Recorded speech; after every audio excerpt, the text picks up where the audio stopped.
নমস্কার, শেফালির রান্নাঘরে সবাইকে স্বাগত। আজ আপনাদের দেখাবো চটপট বাড়িতে কিভাবে তৈরি করে নেওয়া যায় মোগলাই পরোটা। মোগলাই পরোটা খেতে হলে হয় রেস্টুরেন্টে যেতে হবে, না হয় রেস্টুরেন্ট থেকে মোগলাই পরোটা কিনে আনতে হবে। তাই চোর বাড়িতে বানানোর রেসিপিটা দেখায়। ময়দাতে বেশি পরিমাণ ময়ান দিয়ে এবং পরিমাণ মতো জল দিয়ে মেখে নিলাম। পুর বানানোর জন্য নিয়েছি কুচি করা পেঁয়াজ, আদা রসুন কুচি, লঙ্কা কুচি, ধনে কুচি, টমেটো কুচি, পরিমাণ মতো লবণ, লঙ্কা গুঁড়ো, বিস্কুট গুঁড়ো ও ভাজার জন্য সাদা তেল এবং ডিম নিয়েছি। একটা পাত্রে ডিম ভেঙে তাতে কুচি করা পেঁয়াজ, লঙ্কা কুচি, ধনে পাতা কুচি, আদা রসুন কুচি, লঙ্কা গুঁড়ো, টুকরো করা টমেটো ও স্বাদ মতো লবণ দিয়ে ও 2 চামচ সাথে হাফ টেবিল স্পুন গোলমরিচ গুঁড়ো দিয়ে দিলাম। এরপর চামচ দিয়ে ভালো করে সমস্ত মশলাটাকে মাখিয়ে ফেললাম। জানেন তো, কিছু কিছু খাবার আমরা নিজেরা যদি বাড়িতে বানিয়ে ফেলতে পারি তাহলে খুব গরম গরম টেস্টি খাবার খাওয়া যায়। আগে থেকে মেখে রাখা ময়দা থেকে 2টো গোলাপ তৈরি করে নিলাম।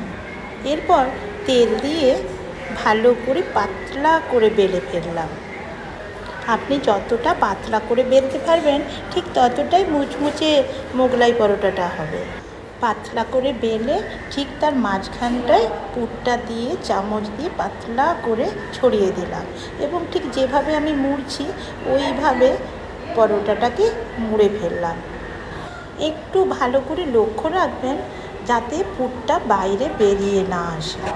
এরপর কড়াইয়ে সাদা তেল দিয়ে গরম হতেই পরোটাটা ছেড়ে দিলাম এবং ভালো করে উল্টে পাল্টে ভেজে নিলাম।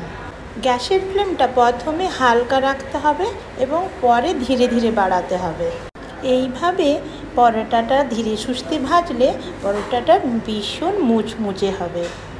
যখন দেখব পরোটাটা 2 পিঠ একদম লাল লাল হয়ে গেছে তখন তুলে নিলাম। এরপর ছুরি দিয়ে পিস পিস করে কেটে পেঁয়াজ, লঙ্কা, টমেটো এবং শেজওয়ান সসের সঙ্গে করলেই ব্যাস মোগলাই পরোটা আমাদের ঘরেই রেডি। তাহলে বুঝতেই পারলেন তো বাড়িতে কিভাবে চটপট করে মুচমুচে মোগলাই পরোটা রেডি করা যায়। এইভাবে আপনারা একবার হলেও বাড়িতে মোগলাই পরোটা করে দেখবেন, খুব ভালো লাগবে। আপনারা সবাই ভালো থাকবেন, সুস্থ থাকবেন, সাবধানে থাকবেন। আজকের মতো টাটা। আবার দেখা হচ্ছে এরকম কোনো একটা সুন্দর ভিডিওতে।